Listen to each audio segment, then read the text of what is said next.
Hello everyone and welcome to the Oxford University Department of Education Public Seminar. You're very welcome to be joining us and we're very pleased to have you here. This is a regular series of events, so you may have been viewed in before, but if not, I'll just give you a little bit of a talk through some of the housekeeping. So we're using Microsoft Teams live events for this, and some of you may be used to other forums or other platforms. With this platform, you will be muted and your cameras will be off throughout, and that's the both the advantage and the downside of this. So don't worry about muting yourself or turning your cameras on and off, which might be a welcome relief for many of us. But you will have the opportunity to ask questions. So what's really important is that there is an ask a question button with a blue background, which you should be seeing on the right hand side of your screen, and you will have the opportunity to use that to ask questions, and I'll be monitoring that throughout the talk, and I will then use that to pose questions to Simon at the end of the day. So in housekeeping terms, that's the way the meeting will run. Simon's going to talk to us for about 45 minutes, and then we're going to have 15 minutes for questions and answers. So it's going to be a pretty full hour. So let me just not hesitate anymore and introduce Simon to you. So Simon is a professor of higher education here at the University of Oxford. He's the director of the ESRC, the Economic and Social Research Council Centre for Global and Higher Education, which is a partnership of 14 universities, 6 UK and 8 international universities, led out of the University of Oxford, with £6 million in funding for multiple projects looking at global, national and local aspects of higher education. Simon is also the editor-in-chief of the journal Higher Education, and his scholarship in this area of higher education is widely published and cited. So his H-index is indeed over 70, which for those of us who live by these things, which is all of us academics really, that's a very impressive statistic. So the title of Simon's talk is going to be The Rise of China in Global Science. Very welcome to present to you Simon Marginson. Well, thanks very much, Steve. That's a very kind introduction, and it's a great pleasure to be fronting the departmental seminar today, and great that we're connecting to a wider public in this way. Now, I've got a few slides to show, so let's get straight down to it.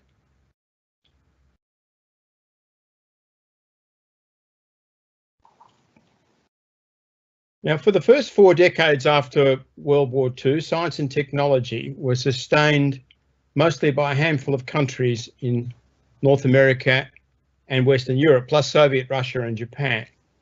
From the 1990s onwards, it changed. Middle-income countries established self-reproducing science systems. Science networks exploded through the medium of the internet, and in a process of exceptional dynamism, conditioned by almost 40 years of high economic growth, China built what is becoming the world's largest national science system. China's scientists have the largest paper output and the second largest aggregated citations after the US, and are #1 in a couple of disciplines. In R&D investment and published science, the larger East Asian or Chinese civilizational region, politically divided but with common cultural roots, easily exceeds each of Europe and North America, and will equal all of Europe and North America sometime in the 2030s. Now, if the world is an ever-living fire, as Heraclitus said, fluctuating in intensity from time to time and from place to place, the science of the East will soon burn as brightly as that of the West. The rise of China and Singapore, which join concentrated national capability to international connections, and the more changes. Heraclitus saw a world not of being, but of becoming, not a world of fixed qualities, but a never finished process. For him, change was always qualitative, opening all things to diversity, heterogeneity. With diversity and everything flows, Heraclitus has something in common with foundational thinkers in China. For, I will argue, to understand East Asian science, we must grasp both its dynamism and its specificity. National science in China and its global connections do not always follow Euro-American patterns. China's science system is modern and in some respects Western, but it is also Chinese and draws on a deep well of more than 2,200 years of statecraft, scholarship and higher education, in which government and intellectual life have always been tied together more closely than in Europe and the Americas. The past is a lot closer to the present in China. This deep well of statecraft and scholarship and Confucian self-cultivation in education is an almost endless resource, a source of many changes that are yet to come. As Martin Jacques remarks, as China becomes stronger, it also becomes more Chinese. When most Westerners look at China, they think Chinese Communist Party. But today's party state is also the latest dynasty and one of the most successful in China's history. None of the dynasties have been electoral democracies, though there have been various forms of accountability and autonomy, and no government has lasted long in China without regard for what the Americans call public opinion. China is different to the West. It has its own traditions, its own social logics, and its own political culture. Today's combination of centralised state, universities nested in the state, and busy initiative on the ground is much older than the 21st century.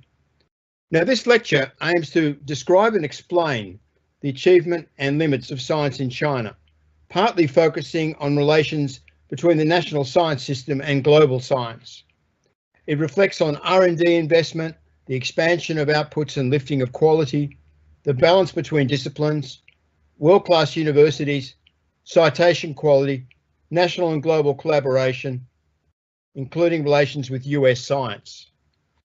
The paper draws on secondary data from the US National Science Board and the Leiden ranking, ultimately sourced from OECD, Scopus and Web of Science, and from recent literature, most of it in scimetrics. Now you might ask, why talk about science in China? Well, my first answer is Mallory's answer when he was asked why he wanted to climb Everest. Because it is there. It's big because it is there.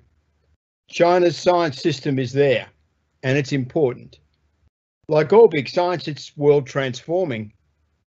It's also an epic achievement, one we need to understand. As remarkable as the Soviet and American space race of the 1950s and 1960s, or the creation of a networked world following the launch of the internet in 1990, or the worldwide eradication of epidemic diseases. It's also an achievement of humans, of scholars and students, university managers. Ultimately, science in China is not solely a state juggernaut, nor solely a ranking score sheet. It is knowledge, and it's made by people who are people like us. What do I mean by science system? Well, it's a long conversation, but arguably a science system is primarily four elements: scientific researchers themselves, organisations such as universities, institutes and academies, codified knowledge, and governance.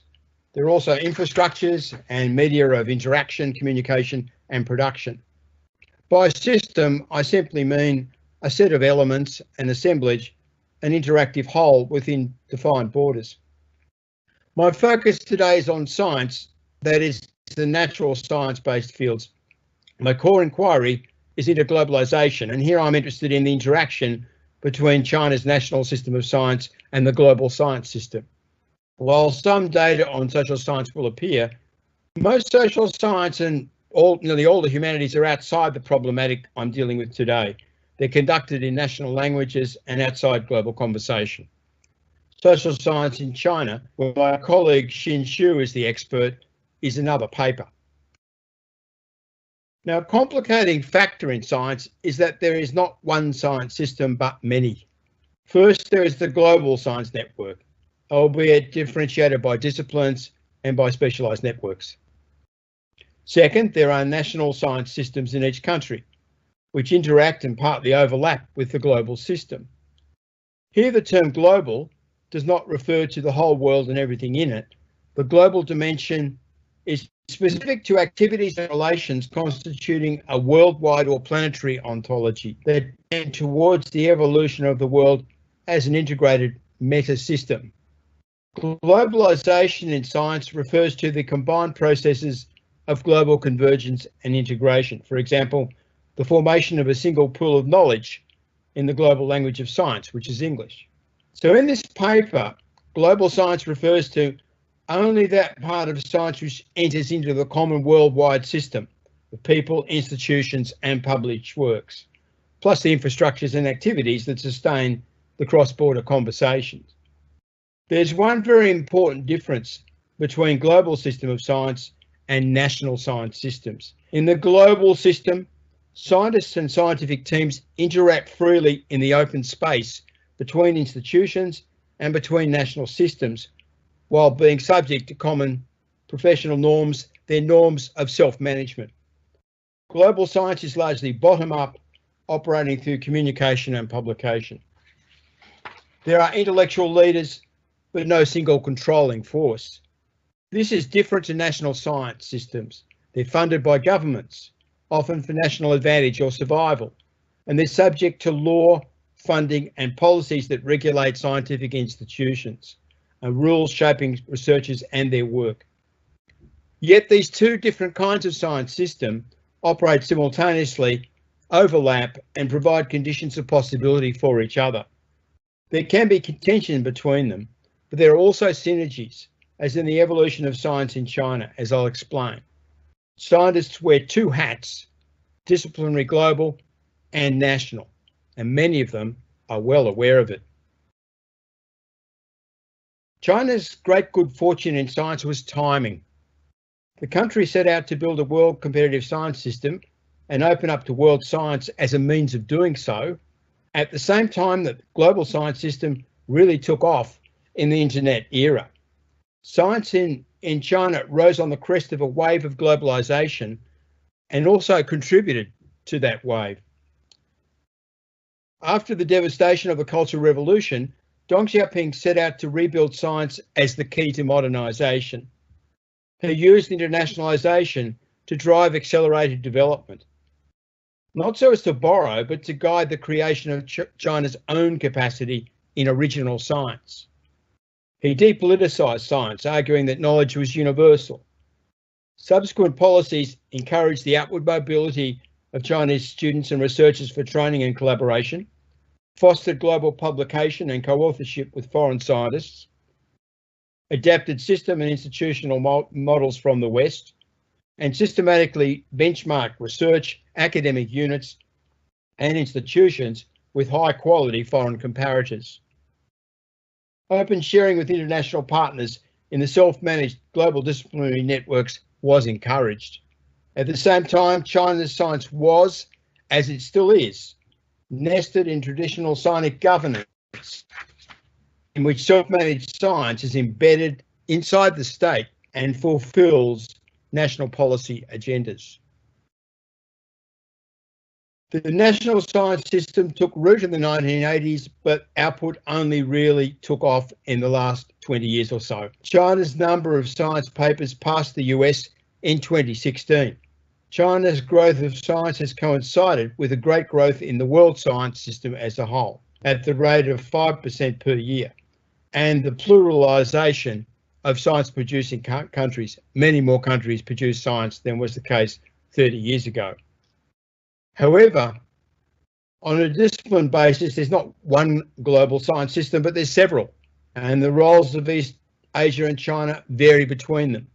The region is exceptionally strong in the physical sciences STEM cluster, including mathematics and computing, where it produced more than 40% of all papers in the world in 2018, and China's 355,000 papers dwarfed the 147,000 from the US.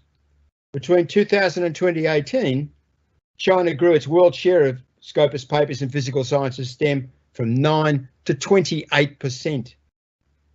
In 2018, China had a long global lead in volume terms in chemistry, material science and engineering, and was also #1 in computing science and more narrowly in physics. Papers in engineering grew from 14,000 in the year 2000 to 135,000 only 18 years later in 2018. Amid this growth, the US global share of physical sciences STEM fell from 24 to 12%. The region was East Asia was less strong in biomedicine and health sciences. As you can see from the pie chart, just over 20% of papers. Though interestingly, between 2000 and 2018, China saw an especially sharp growth in biological sciences and biomedicine, which multiplied by 13.5 times. So this might be the early stages of an uplift in biomedicine. However, China and the rest of East Asia have a minor presence in social science because a high proportion of papers in those disciplines are in national languages, and English language social science in Scopus is likewise often focused on the local or nation-bound issues in the English-speaking countries. This cluster is not really a global field. An additional limitation in China is that the party state does not consistently welcome a freewheeling conversation of the Western kind in the SSH disciplines, in which terminology, theories and public policies are all open to criticism, questioning and diverse alternatives. The SSH conversation in China oscillates between times of greater openness and times of greater constraint. The last 30 years have seen major expansion in worldwide scientific capacity, albeit uneven by nation.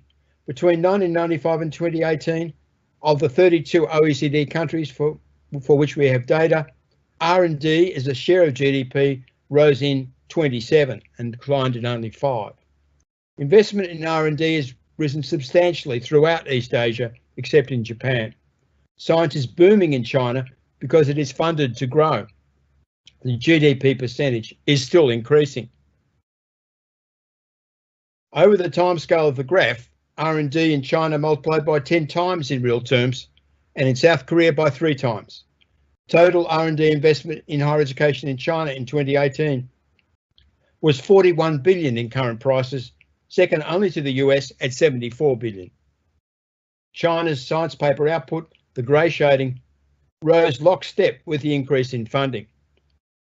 There is a lag of up to 5 years between new investment and growth in published science. The effects of the most recent increases in funding have yet to show as increased output, and the party state decided last week to again increase the budget for science and technology. So COVID-19 is not stopping the growth of science in China. Well, that's science quantity. What about quality? The use of comparative citations as a proxy for paper quality is fraught, as a long literature tells us, although the same authors often use the comparative citation data anyway. Are citations expressions of cognitive debt or dependence, or collaboration and mutual support, or identity with the field, or status building for the author? Citations cannot provide a single standardized currency or system for valuing knowledge or its creators. But citation data are of interest as measures of connection and potential influence. If they do not measure value, they do measure recognition. The most commonly used measures are average citation rates and the incidence of high citation papers. And the latter is used here.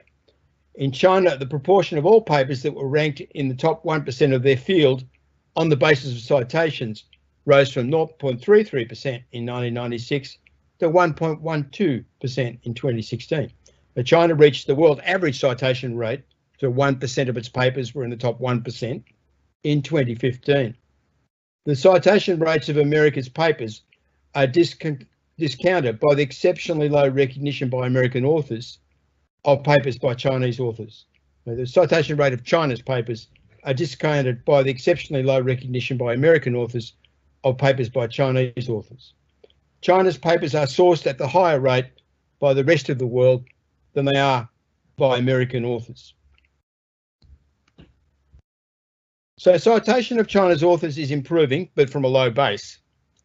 This graph traces the longer-term pattern in two disciplines, chemistry and computing science, disciplines where China is fairly strong.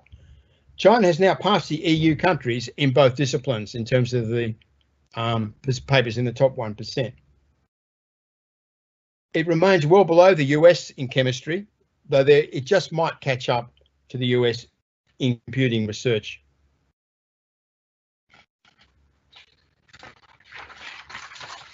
This graph looks more closely at the US and China's on a discipline by discipline basis. China's researchers produce a higher proportion of top 1% papers only in mathematics. I mean, the social science data can be ignored because there's low production in China in this category, and much of it is second author work, so the collaborators are carrying the site position. But note that the graph also includes UK citations, that's the blue balls, and it will please some to see that the UK outperforms both the US and China in all fields except computing and material science. Comparative citation performance in China is held back by a high volume of weaker papers fostered by international publishing incentives. China's science is stronger in comparative terms in the leading universities. These have been fostered successively by the 2011 project, the 985 project, and the Double World Class project, which focuses on disciplinary units as well as whole institutions. The table suggests that world-class university status has been unequivocally achieved in both China and Singapore. You can see the comparison with MIT and ETH Zurich at the bottom, compare those with the top couple of entries for China. So how overall does China's top university performance compare with North America and Europe? Well, using the 5% papers measure, I mean, there are 6 world universities ahead of Tsinghua with its 1,451 papers. 4 of them are in the US, 1 Toronto in Canada, and 1 Oxford in the UK. Over the 9-year span, Tsinghua has gone past Cambridge in the UK and is moving towards MIT. But where the leading universities from China and Singapore really stand out is in the annual rates of improvement in the last column. The universities from China saw annual increases in high citation papers of between 13 and 25%. That's every year. The high citation science going up by between 13 and 25%. And if these trends are sustained, on this measure, the top Chinese universities will soon pass all US universities except Harvard in terms of top 5% publications. However, it's important to keep in mind the skew towards physical sciences STEM. This graph presents the world top 100 universities in each of 3 discipline clusters, 2 in the physical sciences STEM and 1 in biomedical and health. Again, we see that China holds up almost half the sky in physical sciences, engineering, computing and maths, those strategic disciplines of the modern era. However, in biomedicine and health sciences, there are only 8 East Asian universities in the world top 100, including 6 in China. Now, this table looks more closely at physical sciences STEM cluster, and on the basis of the number of 2015 to 2018 papers in the top 5% in citation terms, Tsinghua is world leader in STEM ahead of MIT. You add up the 2 columns, well, Tsinghua in fact heads both of them. Zhejiang, Harbin IT, Shanghai Jiaotong, Xi'an Jiaotong, Guangzhou UST and South China UT also appear on both sides of the table, as do the 2 Singaporean universities and Stanford and Berkeley in the US. Cambridge is the only UK university to appear in either table, and it's on the left-hand side. Remarkably, China and Singapore occupy 75% of these positions in the table. China's researchers in mathematics and computing occupy the world's top 7 places. The top 7 leading universities are from China. Remember, all these researchers are working in their second language. It's a different matter in biomedicine and health. The top 25 universities in this group are all Anglophone. The massive paper output of Harvard and others in biomedicine sustains their overall position in quantity measures of high citation science. Almost half of all US papers in Scopus are in medicine and related life science fields. China is skewed to STEM, the US is skewed to medicine. We might ask, why is it so? At bottom, I suspect the answer is not just political, but cultural. Because the Anglophone world and Europe are much stronger than China and East Asia in general in life sciences and earth sciences, as well as in the social sciences and the humanities, where the highest placed Chinese institution is Peking University at number 112, there are just 2 Chinese universities in the aggregate top 14 in this table. So this includes all high citation work in all fields, and you can see how gigantic the performance of Harvard is there. China's leading universities are building in all disciplines. There are liberal arts programs in the major universities, for example, but at this time, they do not exhibit the all-round intellectual strength of the leading American and European institutions. The growth of global science since 1990 has seen a massive expansion of collaboration in science, beyond the boundaries of single institutions in the form of co-authored papers. Collaboration entails both global networking and networking within single national systems. Between 1996 and 2018, the proportion of papers with authors from 2 or more nations increased from 12.4 to 22.5%. The proportion of papers with authors from 2 or more institutions within one nation, that's the middle colour on the chart, was much larger than the proportion of papers that involved international collaboration at the top. In fact, national collaborations grew by almost as much as international collaborations, from 35 to 44%. The dual trend growth in both international collaborations and national collaborations shows that national systems of science are expanding and developing at the same time as is networked global activity. However, national systems vary in the balance between the growth of national networking and of international networking.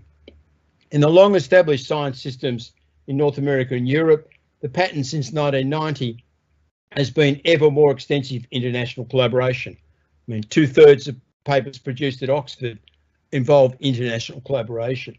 Within Europe, network growth is primarily focused on the other European countries, stimulated by the incentives for multi-country projects in European research funding. In the US, there's strong international collaborations across the world, though national networks are still probably the most important.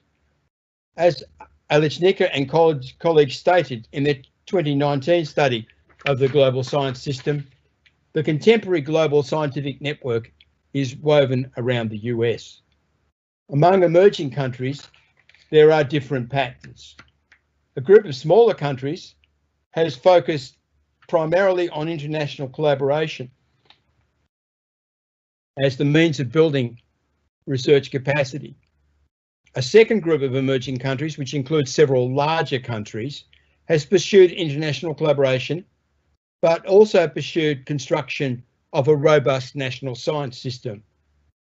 This group includes China, South Korea, Iran, India, and Brazil. These countries do not behave like the periphery countries imagined in centre periphery theory, nor do they behave like Europe or North America. They follow a more autonomous path. They exhibit less intensive networking with the established research systems. Some of their best science is from nation-only teams. In natural sciences and engineering, where China is strong, international collaboration constitutes only a small minority of the total Chinese output, except in general physics, where there's a highly collaborative worldwide network. In a recent paper, Marek Quick notes that papers involving national collaboration have a higher impact on global science than international collaborations in just 5 countries: the US, China, France, Romania, and Poland. Yet, regardless of this building of national science to a high level, China's science also uses international collaboration effectively. And this same dual global and national logic, this working both systems in the national interest, has governed doctoral training in China. Between 2000 and 2015, the annual number of new doctoral graduates from China's universities multiplied by 4.43. Meanwhile, from 2000 to 2017, there were 67,000 new Chinese doctoral graduates in science from US universities, equivalent to another 2 full years of doctoral graduates from China at the 2015 level. So a large number of doctoral graduates from national graduation, large number of doctoral graduates from offshore graduation as well. The foreign trained doctoral students have sustained much of the international collaboration. So with whom do China's scientists collaborate in national terms? Well, the US National Science Board uses an index of collaboration which identifies the expected number of co-authored papers between two countries relative to the overall patterns of collaboration of authors in each country. And when the index exceeds 1.00, that's when there's a bias in favour of collaboration to that country. Well, China has such a bias towards regional Singapore and Taiwan. It has a growing link with Pakistan. It has a strong link with Anglophone Australia and significantly also with scientists in the US. Another measure is the volume of co-authored papers between nations. Well, as the table shows, researchers in China published over 5,000 co-authored papers in 2018 with the US, UK, Australia, Canada, all Anglophone, Germany, Japan, Singapore, where almost a third of the collaborative papers are with China, and France. So the table shows that China's collaborations have grown rapidly. In the case of China and Singapore, for example, multiplied by 46 times. The table also underlines the role of US-China co-authorship, which multiplied by 26 times over the period of the table. And at 55,000 papers, was much the largest such country-to-country pairing in world science. Packerland remarks that China's special relationship with the US in science has helped to propel it to the scientific frontier. The China-US relationship has also become central to the open global science system. It's predominantly bilateral in that 3/4 of papers authored by scientists from China and the US involve only those nations. China-US relations in science have been sustained by all of the cooperation between disciplinary researchers, university-to-university collaboration, and national policies in both countries. The structure of the US-China Agreement on Cooperation in Science and Technology has legitimated a larger volume of bottom-up passages, transfers, and activities. Bilateral collaboration is mostly focused on those disciplines where China is strong and has the most to contribute, especially the physical sciences, engineering, computing, and related fields. US and Chinese scientists have each become essential to each other. On the China side, US institutions, personnel, and knowledge have helped to drive modernisation and catch up.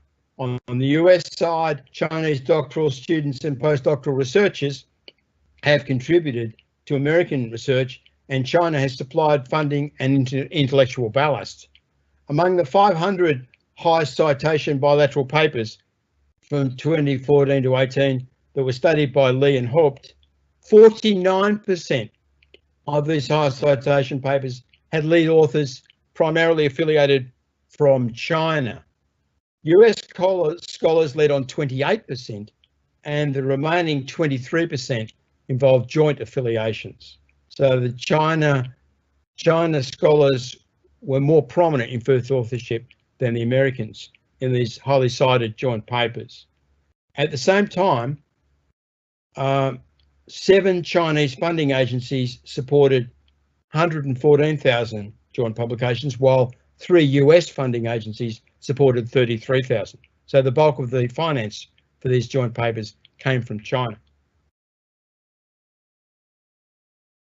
The rise of East Asia and China in science rests on high investment focused national system building, the targeted deployment of international connections, resources and standards, and at the foundation of all, the Confucian ethic of self-cultivation and continuous self-improvement, as deeply felt on an individual basis as on a collective basis. There is a strong bias in funding to physical sciences STEM, where scientists from China excel. National and global system development have been artfully combined. In a world in which both science power and language power are ordered hierarchically, internationalization embodies potential tensions between American and Sinic norms. Nevertheless, scientists East and West share common disciplinary cultures based on free association, and China's internationalization is more adaptive than isomorphic. National and local agency clearly are strong. The evolution of science in East Asia and China has disturbed long-standing Western beliefs about global relations in science. Prior to the 1990s, the global science system functioned as a duopoly of North America and Europe, with settler state outliers such as Australia and Israel, plus Japan, which networked into the duopoly, and Soviet Russia, which was an island largely decoupled from it. And within the duopoly, the US was overwhelmingly strong. Well, after 1990, three things happened. First, scientists within the duopoly became ever more intensively networked. Second, taking advantage of the ease of entry into the open networked global system, a range of countries developed new national science systems that emphasised international collaboration as a primary means of capacity building. Scientists in most of these systems became attached to the duopoly systems, especially the US. These countries also exercised independent agency. Choi finds that the fastest growth in networking is between countries on the so-called periphery. Third, though, a more heterogeneous element emerged. New semi-autonomous national systems, less networked into the duopoly, and building national capability prior to or at the same time as advancing open global connections. The most successful nations have been those investing heavily in capacity building, as in East Asia. These developments, taken together, are fostering a more complex, multi-centred global order in science and the internet era. China and the other semi-autonomous national systems do not follow the old norms of the global duopoly in science. The strength of their science cannot be judged simply in terms of citation rates, or the proportion of papers that are internationally co-authored, or the ratio between global and national co-authorships, or degree centrality measures. At the same time, they contribute significantly to global knowledge, especially China. However, the evolution of science in China has been conditioned also by 40 years of close association with US science. It remains to be seen whether, if China-US relations weaken, China's science system will maintain its national trajectory and growing global impact. In 2020, there are growing signs that a geopolitical rivalry and US security concerns will inhibit future collaboration, including the doctoral education of Chinese students in the US. Faculty mobility could be affected, joint appointments are already being dismembered, and common projects and papers are in jeopardy. Special American hostility has been directed against the 1,000 Talent Program, which brings US-based Chinese researchers back to China. This program attracts concerns about intellectual property, but perhaps the choice by some that to return to China challenges deeply felt notions of cultural superiority in the United States. Lee and Haupt note that the potential of scientific nationalism, which essentially views scientific research as a means to primarily advance the nation state, can diminish scientific globalism, which is the collaborative global research system. Arguably, the China-US cooperation in science aligned successfully scientific nationalism and scientific globalism. The global science system and both national systems grew together. The geopolitical conditions enabling that positive global national synergy in both countries have now changed. Arguably, both science systems will lose from a partial decoupling, but China's system is now larger and more robust than it was. China's government will reposition national science and new developments are afoot. Its February 2020 decision to reduce the role of global publishing in national academic assessment suggests a shift in the balance between global and national valuation. Watch this space.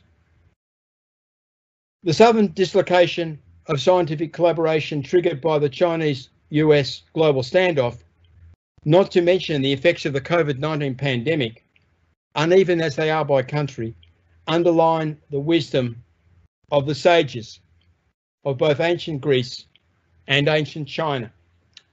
As Heraclitus said, all things are in flux like a river. Do not expect ever to reach local or global equilibria. There will be no state of rest for us. Science, like the world, is continually changing. Everything flows. Thanks, Steve.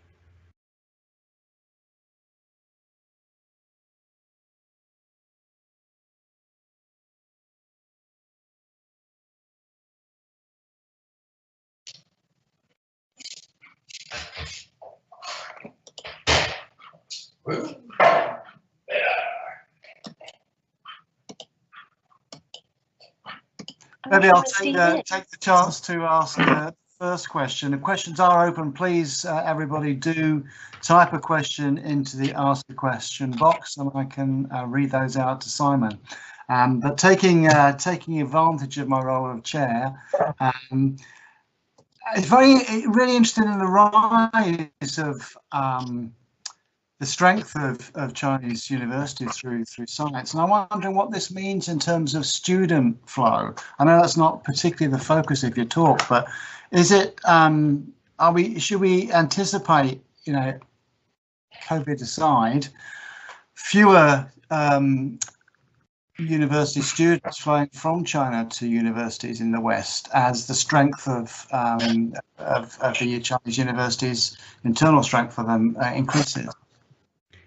The global student market is not a conventional supply and demand market, and the leading countries, the US and the UK, the number of students who come, at least in the top half of the systems, is not determined by the number of families that want to come. It's determined by the number of visas that are issued and the number of places that universities provide. And in effect, there's a queue outside the gate. Not everyone gets in. So in that situation, there's quite a lot of room for growth. And we won't be as disadvantaged by COVID-19 related phenomena as we might have feared, at least UK and the US. Some of the other providers of international education, it's a bit more of a struggle. But what that all means is that the growth of the elite sector and the strengthening of higher education at that level in China doesn't really cut into the potential flows abroad. There's always some families that see an advantage in going abroad, learning English, language of global business and technology and science and research. And there's also prestige benefits in the elite Western universities. And in the case of the UK and US, all the doctoral universities have some standing in that sense, not just the top ones. So, and you look around at Oxford, for example, and you see that we get very good students at DPhil level coming in from PKU, which is a great university, and Tsinghua and places like that, where Tsinghua and Oxford aren't really all that different in terms of their global standing, but there are advantages in having been a student at both. And I think the mobility factor doesn't diminish just because the national system in China gets stronger. It's the same with Taiwan and Korea. I mean, both of them have established world-class higher education systems, but they continue to send large numbers of students to the US for cultural reasons, and that doesn't seem to be a problem. So I don't think there's a substitution effect.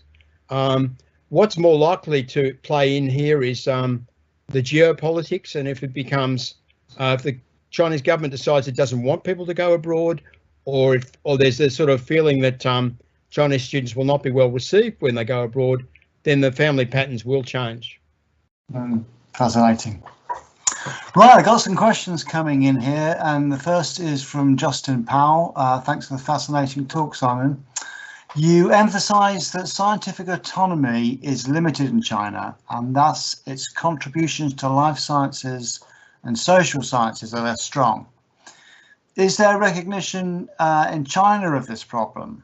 Will Chinese scientists achieve more freedom in the near future, do you believe? Nice to hear from you, Justin. As you know, our colleagues most of the time in China motor along just as we do, operate in much the same way. The difference is that when you go to a seminar, as I did a number of seminars in June last year in PKU and in Tsinghua, there's a party sec in the room, and that person is part of the conversation, and that's just taken for granted, like having another academic manager perhaps, but there is that sense of linking to the whole apparatus of power. So there is a difference, but most of the time it's much the same as it is here. I think in the case of the medicine and the related biological sciences, I don't think that there's an academic freedom problem of the kind that there is with the social sciences. Social sciences directly challenge the party state in some ways, because the Western developed social sciences are about providing critical thinking for government, are about providing information and instrumental knowledge for government, but are also about suggesting alternatives. And that kind of public sphere, Habermasian type function of the social sciences is much harder to run in China without running into political obstacles and barriers. My sense is that the internal atmosphere has got somewhat more constrained. I think there's been more political intervention in the universities in the last decade than there was in the previous 20 years. Perhaps the 1980s were the golden time.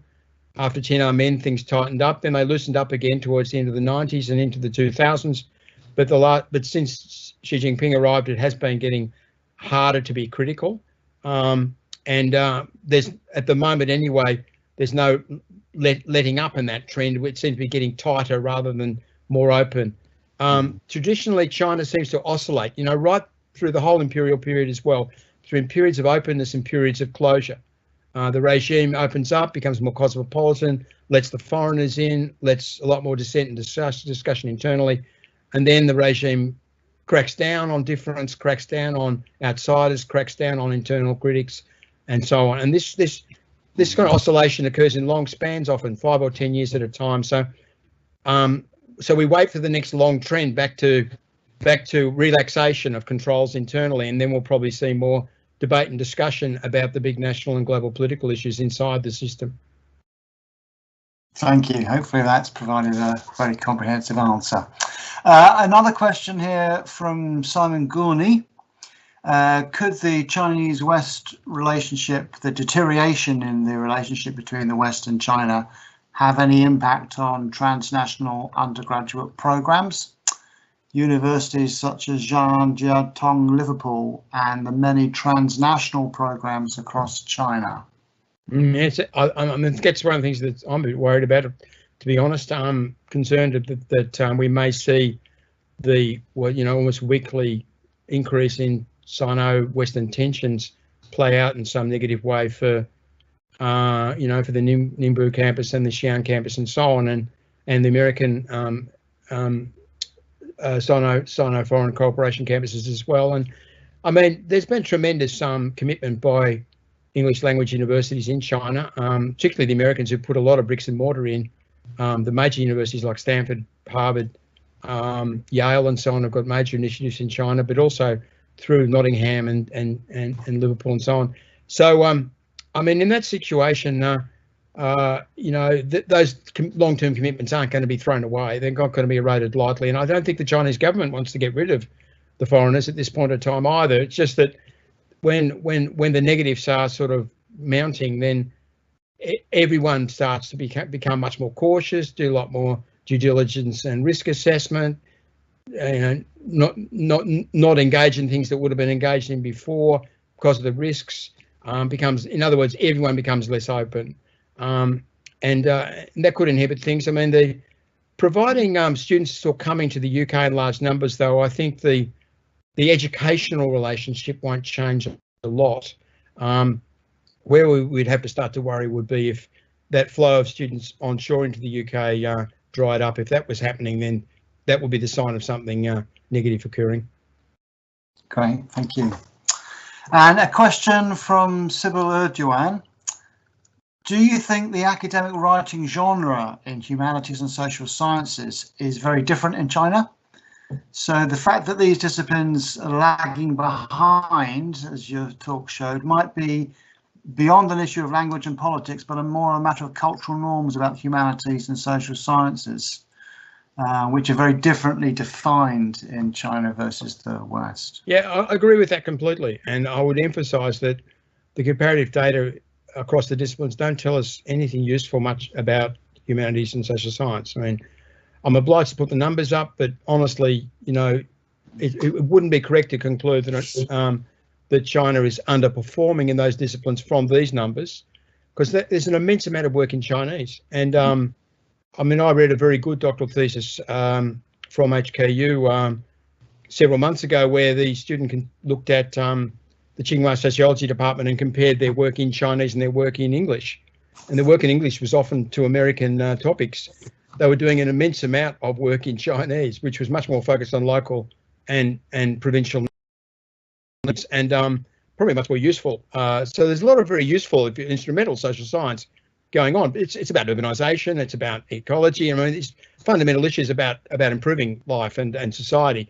You know, so if you took all of that kind of work into account, I think you'd have a different picture in terms of total output. But there is that question, though, of intrinsic freedoms and the capacity to develop alternative models to government models and so on. I think there is that limitation in social science. Humanities is more problematic. In some ways, some of the most brilliant dissident scholars are in the humanities. Not all of them. Some of them are in sciences as well. But, you know, there's some very important heroic critics of the regime in the humanities, and sometimes they pay the ultimate price. And that's a pattern which has gone back for a very long time in China. The notion of the scholar who calls out the government and then pays the price, but their sacrifice is never forgotten, and their words are remembered, and their ideas and criticisms matter. And what a professor says in China matters more than it does in the UK or US. I mean, it really has a great deal of weight. Professors are very respected. So when someone in the humanities does become a critic and does go out hard publicly, that really does count. And that's one of the reasons why there is the repression also occurs, because it matters. So there's that drama is being played out in China, you know, every so often, and not something we do in the humanities. Where I think that there's a gap is that China's failed to create a conversation in the humanities around the whole question of Chinese characteristics, which is what might be fully vibrant and enabling of national development in that way. I mean, I think, you know, intrinsically China becoming indigenous, focusing on its indigenous identity, focusing on Chinese characteristics must be the right way to go. I mean, there's such a wellspring of tradition to draw on, and so much in the present too, which is Chinese modernization is very rich and different. So there's so much to do there, and you think the humanities, you know, above all the disciplines which focus on identity and meaning and sensitivity and plurality and complexity. I mean, those disciplines ought to be at the centre of that conversation about Chinese characteristics.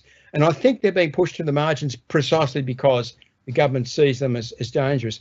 A lot of young students want to study the humanities, want to work in scholarship, want to write poetry and make films. I mean, want to do those kinds of things. And but it's hard in China. You know, at certain times in like the 1980s, there's a tremendous flowering of the humanities, but much of the time there's someone sitting on top of them.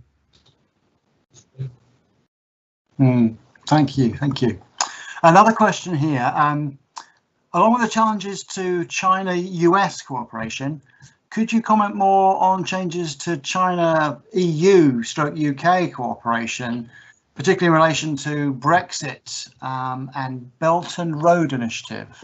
Yeah, there's a new book on this, which is called, you probably can't see it because my light's a bit bright on the cover, but it's called China and Europe on the New Silk Road, and it's just come out in the last few days, and it's edited by Mark van der Wende from Utrecht in the Netherlands and a group of other people. And it has about 20 chapters, and much of it is about China-Europe, and it was, I think, prepared in a period where things were becoming more fraught, if you like, at a global level, mainly because of America, China being pushed through into other Western countries. But the Europe EU is cautious and careful about Belt and Road. Belt and Road is an enormously important development, which will not go away. It'll be there for decades, and it'll be influencing infrastructure and development in countries all around China and beyond, into Africa and Eurasia and Latin America. In Europe, there's the Belt and Road money is pretty persuasive in a small economy, and so Eastern Europe, Southern Europe, Greece, and so on are influenced by Belt and Road diplomacy. But the larger economies like Germany have been quite cautious and wary of being drawn into commitments through Belt and Road that'll be ongoing and so on. So at the moment, anyway, it's, I guess, slowly as we go in EU-China cooperation. The possibility that Europe would sort of be a third force between China and the US, I don't think is materialising. I mean, there's a sense in which Europe is taking a position closer to the US than China, and on the whole, quite a lot, quite concerned about some of the same issues like theft of intellectual property that is motivating US at the moment, and raising those issues in China, but not identical to the US position. I mean, I think if there is a Biden government, we'll see a more subtle diplomacy going on, in which US will work quite hard to bring in Europe on all of its foreign policy concerns, and at that point we may see a united sort of NATO position in relation to China. But there'll always be economic reasons for the big European economies to run their own relationship with China. Mute.